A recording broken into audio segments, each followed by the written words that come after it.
Hi friends, നമ്മളിന്ന് ഒരു ചുരിദാറിൻ്റെ പാൻറ്റാണ് തയ്ക്കുന്നത്. ഷിഫോണിൻ്റെ തുണിയായിട്ടുള്ള ഒരു പാൻറ്റാണ് കേട്ടോ. അതിന് നമ്മൾ ഹിപ്പിൽ കുറച്ച് ഇറക്കം കുറവാണ്, അതുപോലെ കാലിൻ്റെ അടിവശവും ഇറക്കം കുറവാണ്. അതിന് ഓരോ പീസ് വെച്ച് കൊടുത്തിട്ടുണ്ട് കേട്ടോ, കറക്റ്റ് അളവിന് വേണ്ടിയിട്ട്.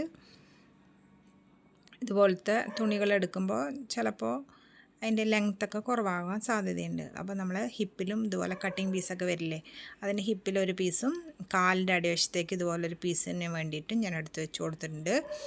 അതേപോലെ തന്നെ ഹിപ്പിന് ഒരു എലാസ്റ്റിക്കാണ് വെച്ച് കൊടുക്കുന്നത്. അതിന് 2 ഇഞ്ചിൻ്റെ ഒരു തുണി വെച്ച് കൊടുക്കുന്നുണ്ട് കേട്ടോ.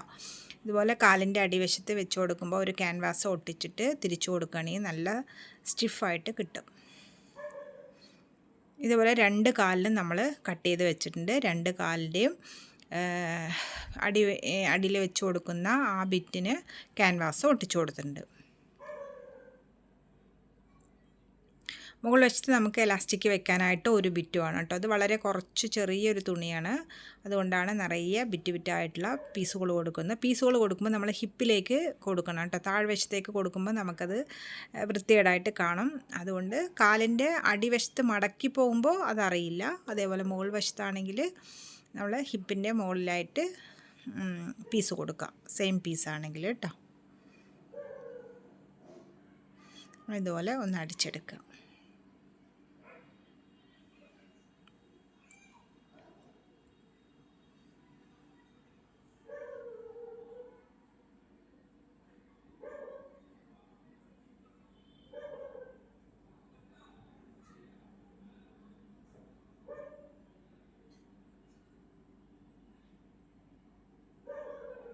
പാൻറ്റിൻ്റെ കട്ടിങ് വീഡിയോസ് എല്ലാം ഞാൻ മുന്നത്തെ വീഡിയോയിൽ ഇട്ടിട്ടുണ്ട് കേട്ടോ.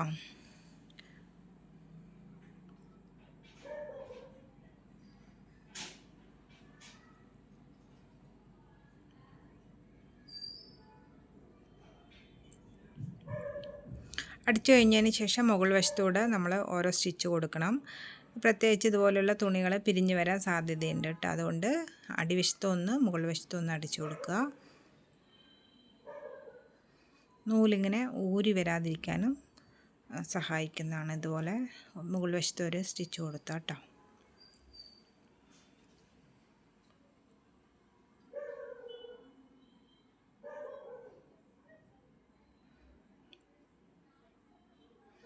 അടിവശത്ത് നമ്മളിതുപോലെ ഒരു തുണി കൊടുത്തിട്ടുണ്ട്. തുണിയിൽ ക്യാൻവാസ് ഒട്ടിച്ചിട്ടുണ്ടല്ലോ, അതിൻ്റെ എക്സ്ട്രാ തുണിയൊക്കെ ഒന്ന് വെട്ടിക്കളയുക. 1.5 ഇഞ്ച് 2 ഇഞ്ച് മതിയാവും ടൗളിലേക്ക് മടക്കി കൊടുക്കാൻ. കൂടുതലാകുമ്പോൾ അതൊരു വൃത്തികേടാവും. ഒരു 1.5 ഇഞ്ചൊക്കെ മതിയാവും. 1.5 ഇഞ്ചോ അല്ലെങ്കിൽ 2 ഇഞ്ചോ. ഇത് നമ്മൾ ഉള്ളിലേക്ക് മടക്കി കൊടുക്കുമ്പോൾ അത് കറക്റ്റായിട്ട് ഉള്ളിലേക്ക് തന്നെ മടക്കി കൊടുക്കണം കേട്ടോ, വെളിയിൽ കാണാത്ത രീതിയിൽ.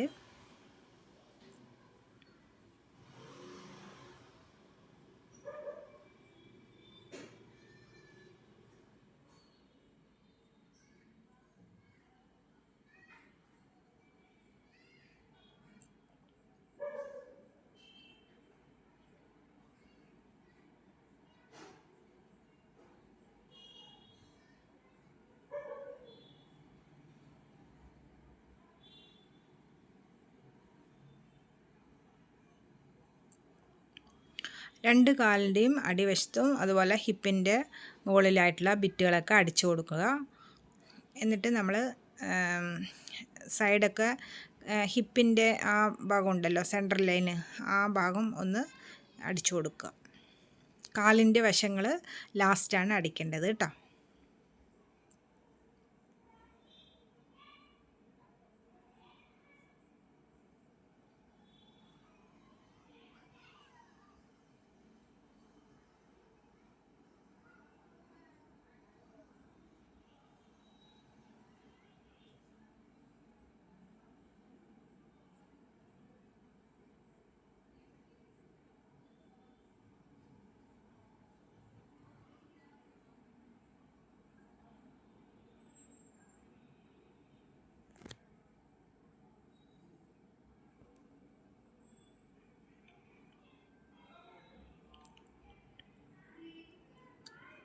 രണ്ട് സ്റ്റിച്ച് അടിച്ചു കൊടുക്കണം കേട്ടോ, മുകൾ വശത്ത് ഒന്ന് താഴെയും. അപ്പോൾ നല്ല സ്റ്റിഫായിട്ട് കിട്ടും.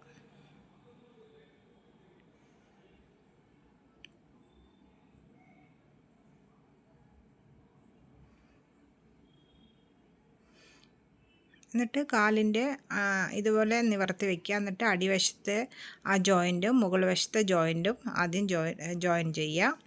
ഇതിൽ നമ്മൾ ആ ഇടുപ്പിൽ എക്സ്ട്രാ പീസ് കൊടുത്തിട്ടുണ്ടല്ലോ, ആ എക്സ്ട്രാ പീസിൽ എലാസ്റ്റിക് വെച്ച് കൊടുക്കുക. ആദ്യം നമ്മൾ സെൻറ്റർ അടിക്കുക കേട്ടോ. രണ്ടിൻ്റെയും സെൻറ്റർ ഇത് അതുപോലെ അടിച്ചു. എന്നിട്ട് നമ്മൾ കാലിൻ്റെ ഈ ഭാഗം വച്ചിട്ട് ഇങ്ങോട്ടേക്ക് അടിച്ചെടുക്കുക. അടിക്കുമ്പോൾ ഇതുപോലെയുള്ള തുണികളിൽ 2-3 സ്റ്റിച്ച് അടിക്കണം. പെട്ടെന്ന് പിരിഞ്ഞു വരാൻ സാധ്യതയുണ്ട് കേട്ടോ. കോട്ടൺ ആകുമ്പോൾ അത്ര പെട്ടെന്ന് പിരിഞ്ഞു വരില്ല. 1.25 ഇഞ്ചിൻ്റെ ഒരു എലാസ്റ്റിക്കാണ് എൻ്റെ കയ്യിലുള്ളത്. അത് വെച്ചിട്ടാണ് ഞാൻ ആ 2 ഇഞ്ച് നമ്മൾ ബിറ്റ് എടുത്തിട്ടുണ്ടല്ലോ, ഇതുപോലെ അടിച്ചു കൊടുത്തിൻ്റെ ഉള്ളിലേക്കായിട്ട് അതിനകത്ത് ചെറിയൊരു ഹോൾ ഇടുക. ഒന്ന് നമ്മളത് സേഫ്റ്റി പിന്നെ എന്തെങ്കിലും വെച്ചിട്ട് ഉള്ളിൽ കൂടെ ഒന്ന് ഇട്ട് കൊടുക്കുക. ഇതുപോലെ ഉള്ളിലേക്ക് തിരികെ കൊടുക്കുക കേട്ടോ.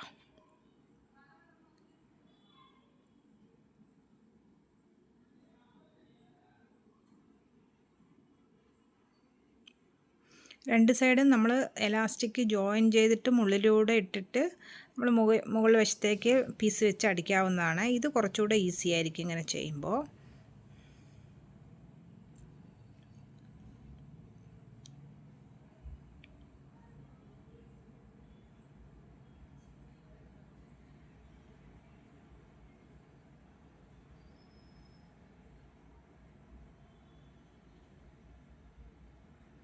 എലാസ്റ്റിക് തിരിഞ്ഞു പോകാതെ നോക്കണം കേട്ടോ. തിരിഞ്ഞു പോകുമ്പോൾ നമ്മൾ നിവർത്തി വെച്ച് കൊടുത്തതിന് ശേഷം 2 സൈഡും കറക്റ്റായിട്ട് ഒരു 1/4 ഇഞ്ച് വീതിയിൽ അടിച്ച് ജോയിൻ ചെയ്യുക. എന്നിട്ട് നമ്മൾ ആ ഗ്യാപ്പ് വിട്ടിട്ടുണ്ടല്ലോ സൂചി പിന്നിലൂടെ കോർക്കാനായിട്ട്, ആ ഗ്യാപ്പും നമ്മൾ ക്ലോസ് ചെയ്യണം. എന്നിട്ട് എലാസ്റ്റിക്കിൻ്റെ മുകൾ വശത്ത് 1-2 സ്റ്റിച്ച് വലിച്ചു പിടിച്ചിട്ട് കൊടുത്ത് അടിക്കണം. എലാസ്റ്റിക് വലിച്ചിട്ട് നമ്മൾ മുകളിലൂടെ അടിക്കണം കേട്ടോ. അല്ലാണ്ട് വെറുതെ അടിച്ചിട്ട് കറക്റ്റ് ആവില്ല. അപ്പോൾ തുണി കറക്റ്റായിട്ട് നിൽക്കും. ഇതിപ്പോൾ നമ്മൾ അങ്ങോട്ടും ഇങ്ങോട്ടും വലിക്കുമ്പോൾ ആ തലപ്പ് അങ്ങോട്ടും ഇങ്ങോട്ടും നീങ്ങാൻ സാധ്യതയുണ്ടല്ലോ, അടുത്ത തലപ്പ്. അപ്പോൾ അവിടെ ഒരു പിന്ന് കുത്തി വെക്കുക കേട്ടോ. എലാസ്റ്റിക് ആകുമ്പോൾ നമ്മൾ വലിച്ച് ചെയ്യണമല്ലോ. ഇനിയിപ്പോൾ എവിടേക്കും നീങ്ങില്ല, അതുപോലെ വെച്ച് കൊടുത്താൽ.